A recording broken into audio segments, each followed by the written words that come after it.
Pemenuhan kebutuhan yang sebenarnya adalah kita berusaha menghindari sebanyak mungkin kebutuhan yang sekunder, yang nggak penting. Bukan memenuhi semua yang kita inginkan. Jadi misalnya begini ya, kalau kita lapar, itu keinginan kita itu makan enak apa asal makan? Tentu jawabannya asal makan yang sehat. Tapi kalau nuruti nafsu kita, makannya yang enak, teman makan ya enak. Terus di warung yang favorit. Ini kan satu kebodohan. Kenapa untuk makan saja butuh definisi sekian banyak? Yang kita harus kecewa, warung favoritnya bisa sudah tutup. Atau kita ke sana harus macet. Ribet. Yang benar-benar arif dan bijaksana itu adalah al-istighna anisya. Sesuatu yang tidak mendesak itu jangan jadikan kebutuhan. Sehingga kalau kita puasa misalnya, semua makanan itu enak karena kita sangat lapar.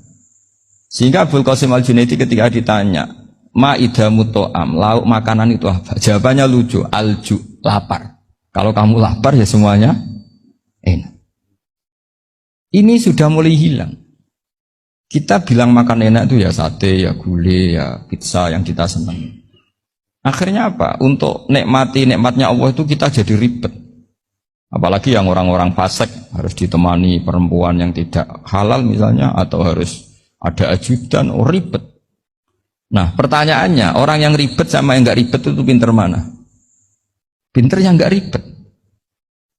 Nah ini kearifan-kearifan yang mulai hilang. Lalu siapa yang bisa mewarisi itu? Ya ulama.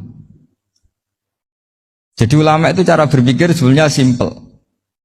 Makanya mereka sering kalau tahajud itu, di antara makalah Sayyidina Ali paling terkenal dan yang menjadikan beliau punya derajat yang luar biasa itu adalah kafani izzan antakuna li robban wa kafani fakhron an akuna laka abdan. Ya Allah, saya ini sudah begitu mulia, begitu terhormat dan sangat-sangat terhormat karena yang menjadi Tuhan itu Engkau. Jadi rumus pertama itu karena menjadi Tuhan itu Engkau. Hanya Tuhan yang abadi, Tuhan yang pertama, hanya Tuhan yang al-awwal. Coba ya Allah, kalau saya ini punya Tuhan Fir'aun, punya Tuhan mati jadi tontonan lagi, itu kerennya di mana coba?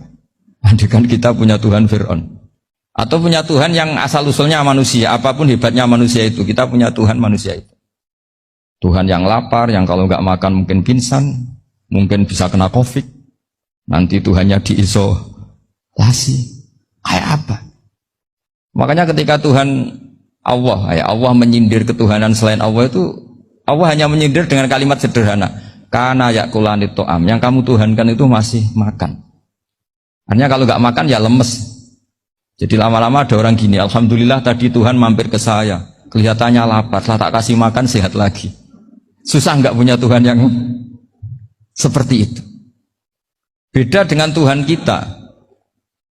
Tuhan yang nggak butuh makan, nggak butuh minum, al-qayyum, zat yang berdiri sendiri tanpa butuh yang lain, al-awwal. Sebelum ada langit bumi sudah ada Tuhan kita yaitu Allah. Bandingkan dengan Tuhan-Tuhan yang dipertuhan yang lain, yang adanya setelah bumi, misalnya Fir'aun dan sebagainya. Sehingga Sayyidina Ali pertama jadi kebanggaan apa? Kafani izzan antakuna li robban. Saya ini keren betul karena punya Tuhan yaitu Engkau. Tuhan yang lahul asma'ul husna, Tuhan yang semuanya punya kebaikan, punya keabadian, punya keagungan. Terus wa kafani fakhron an akuna laka abdan, dan saya bangga sekali karena saya menjadi hambamu.